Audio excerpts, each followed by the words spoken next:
శ్రీ గురుభ్యో నమ. శ్రీ మహాగణాధపదే నమ. జై శ్రీరామ్. అయితే మనము ఈ యొక్క దీపాలు ఏ నూనెతో పెట్టుకోవాలి, దానివల్ల ఫలితం ఏ విధంగా ఉంటుంది అనేటువంటి విషయాన్ని మనం తెలుసుకుందాం. అయితే ఆవు నెయ్యితో దీపాన్ని వెలిగించుకోవడం శ్రేష్టమైనటువంటిది.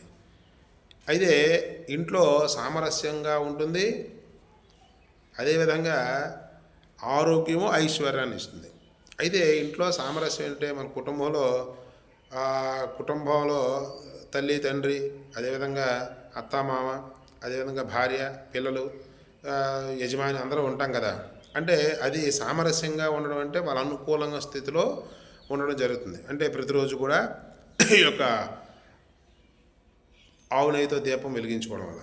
అయితే ఈ ఆవు నెయ్యిని మనం ఏం చేస్తామంటే కార్తీక మాసంలో ఎక్కువగా దీపాలు వెలిగిస్తూ ఉంటాం.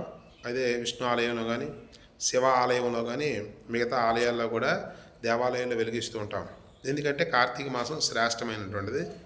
ఆ యొక్క కార్తీక మాస విశిష్టను కూడా చెప్పుకుందాం.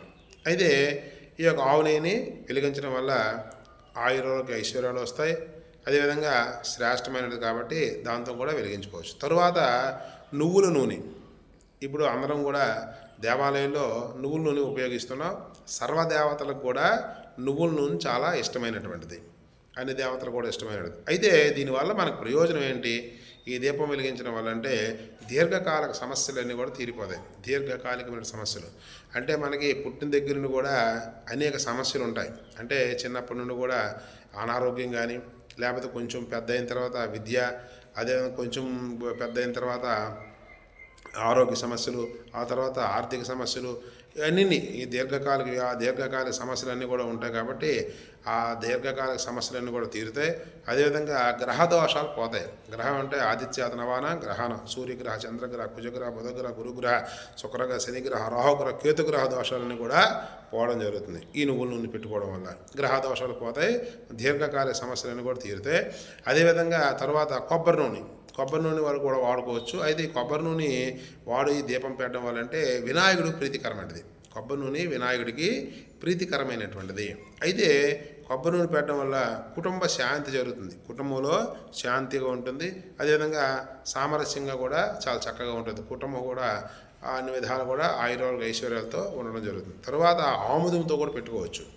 అయితే ఈ దీపాన్ని ఆముదంతో వెలిగించడం వల్ల అంటే దీర్ఘ ఆయుష్ ఇస్తుంది, దీర్ఘ ఆయుష్ని ఇవ్వడం జరుగుతుంది.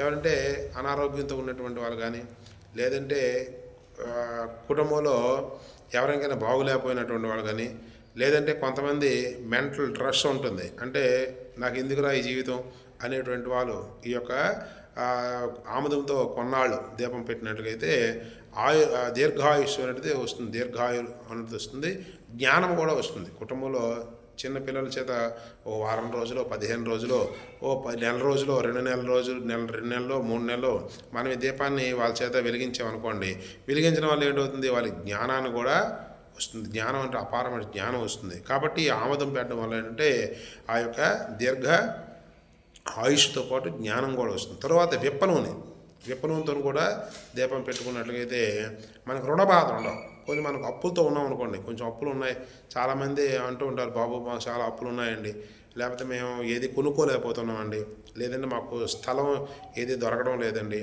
కొందాం అనుకుంటున్నాం, కాకపోతే ఒక ఇల్లు కట్టుకోవాలనుకుంటున్నామండి, లేదంటే ఏదైనా వ్యవహారాలు చేద్దాం అనుకుంటున్నామండి. అంటే వీటి నుంచి విముక్తి పొందాలంటే విప్ప నూనె తెచ్చి విప్ప నూనెతో దీపాన్ని పెట్టుకోవచ్చు.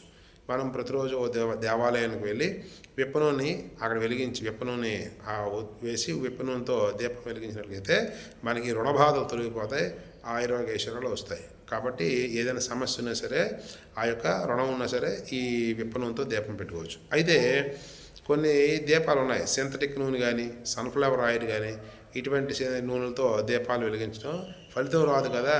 చివరికి మనకి పావును పెంచుకున్నట్లే, వాటి వల్ల శుభ ఫలితాలు రావు, అశుభ ఫలితాలు ఎక్కువగా వస్తుంటాయి. కాబట్టి వాటితో మనం దీపాలు వెలిగించకూడదు.